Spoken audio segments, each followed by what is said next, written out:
నిజంగా కొన్ని కామన్ సెన్సికల్గా అనిపించే కొన్ని ప్రశ్నలు అడుగుతాం. వెనక ఉన్నది చంద్రబాబు మనుషులు. తంబళ్ళపల్లె టీడీపీ ఇన్ఛార్జ్ ఆయన.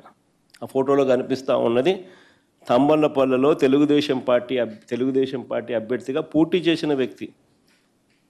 ఈయన పేరు జయచంద్రారెడ్డి. తెలుగుదేశం పార్టీ అభ్యర్థిగా ఈ వ్యక్తి జయచంద్రారెడ్డి అనే వ్యక్తి పోటీ చేస్తూ ఉన్నాడు. చంద్రబాబు నాయుడు అనే వ్యక్తి ఆయనకు బీఫామ్ ఇస్తూ ఉన్నాడు. పోటీ చేసిన వ్యక్తి, మొన్నటి ఎన్నికల్లో ఆ పార్టీ క్యాండిడేట్గా ఉన్న వ్యక్తి. మరో వ్యక్తి జనార్దన్ రావు ఆయన పక్కనే ఉన్నాడు. జయచంద్రారెడ్డి పక్కనే, చంద్రబాబు నాయుడు పక్కనే, ఆయన జనార్దన్ రావు. ఈయన సురేంద్ర నాయుడు. చూడు, లోకేష్తోనూ చంద్రబాబుతోనూ చక్కగా పోజులు ఇస్తూ ఆ ఇంటిమెసీని కూడా చూపిస్తూ ఎంత చనువుగా ఉన్నారో కూడా మీరే చూడండి. ఇదంతా ఒకంతా మాఫియా.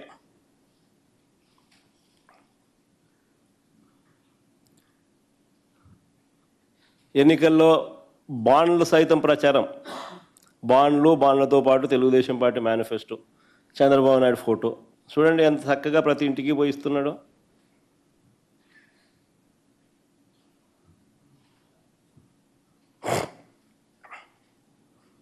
సరే, నేను అడుగుతా ఉన్నాను, ఈ జనార్దన్ రావు అని చెప్పి ఎవరైతే చెప్తా ఉన్నారో, జయచంద్రారెడ్డి, సురేంద్ర నాయుడు, జనార్దన్ రావు అని వాళ్ళ ముగ్గురు ఇంతకుముందు ఫోటోలు చూపించిన.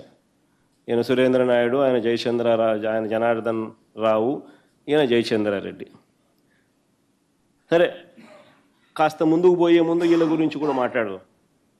ఇదే జనార్దన్ రావు అనే వ్యక్తి విదేశాల్లో ఉండగానే 2 రోజుల్లో వచ్చి ఈ మనిషి లొంగిపోతాడు అంటూ వీళ్ళే శుతిమెత్తగా ఎల్లో మీడియాలో లీకులు ఇచ్చారు. ఈనాడులో బాగా కనపడుతుంది, ఆంధ్రజ్యోతిలో బాగా చక్కగా చూపిస్తారు, TV5 బాగా తాళం వేస్తుంది. అంతే హాట్లైన్ కదా అందరిది. అందరూ ఎల్లో మీడియా అంటే దొంగల ముఠ అని అందరూ భాగస్వామ్యులు కాబట్టి బాగా ఖచ్చితంగా అందరికీ తెలుసు ఎక్కడున్నాడు, ఎప్పుడు వస్తున్నాడు, ఏం జరుగుతున్నాడు అని. జనార్దన్ రావు విదేశాల్లో ఉండగానే 2 రోజుల్లో వచ్చి లొంగిపోతాడు అంటూ శుతిమెత్తగా ఎల్లో మీడియాలో, పత్రికల్లో, టీవీల్లో వీళ్ళే రాసుకున్నారు. దీని సారాంశం ఏంటంటే, జనార్దన్ రావు ముందుగానే ఆయనతో వీళ్ళు మాట్లాడుకోవడం, ఆ వెంటనే ఆ జనార్దన్ రావు 2.5 సంవత్సరాల కిందటి నుంచి ఈ వ్యవహారం జరుగుతోందని ఆయన నోట్లో నుంచి అలా చెప్పించడం, దానికి పూర్తిగా ప్లేట్ ఫిరాయించే విధంగా ఆయనతో పూర్తిగా ఒక స్కెచ్ గీయించడం. సరే, అంతటితో అయిపోలా. ఒకవైపున ఇది చేస్తూ ఉండగానే మరోవైపున తంబళ్ళపల్లెలో టీడీపీ ఇన్ఛార్జ్, ఎవడైతే తంబళ్ళపల్లెలో టీడీపీ తరఫున పోటీ చేశాడో జయచంద్రారెడ్డి, ఆయన మీద ఒక బ్రాండింగ్. ఏమని?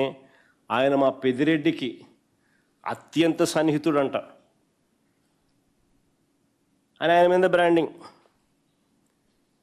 వైఎస్ఆర్సీపీ ప్రభుత్వం ఉన్నప్పుడే నకిలీ మద్యం తయారీని మొదలుపెట్టారంట అని మళ్ళీ ఇదొక బ్రాండింగ్.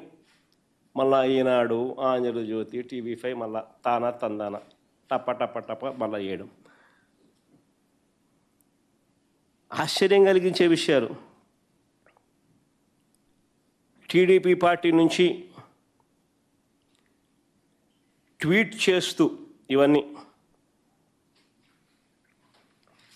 ఈ వ్యవహారాన్ని ఏకంగా ఆఫ్రికాలో మూలాలు ఉన్నాయంటూ కథ బిల్డప్ ఫర్దర్గా. సరే, ఇంకా కాస్త ముందుకు పోయినారు. మళ్ళీ ఇంకా కాస్త ముందుకు పోయేమన్నారు. అక్కడితో ఆగిపోకుండా చంద్రబాబు బరితెగింపు అంతటితో ఆగిపోలా. అధికార దుర్వినియోగం అన్నది ఏ స్థాయిలో ఉంది అని అంటే, ప్రభుత్వంలో ఉన్న IVRS కాల్స్ అంట, ప్రభుత్వంలో ఉన్న ఐవీఆర్ఎస్ కాల్ సెంటర్ను ఉపయోగించుకొని తన మాఫియాలో ఒకడైన తన మనిషి జనార్దన్ రావు ఇచ్చిన వీడియోను చూయించి ఆయన చేత ఒక వీడియో చేయించి ఆ వీడియోను ఐవీఆర్ఎస్లో చూయించి దాంట్లో మాజీ మంత్రి జోగి రమేష్ పేరు చెప్పించి ఆయనతో ఆ వీడియోలో ఉన్న వాయిస్కు మరికొన్ని వక్రీకరణలు జోడించి వాటిని ఉధృతంగా కూడా ప్రచారం చేయడం. ఇంతటితో కూడా ఆగిపోలా. ఏబి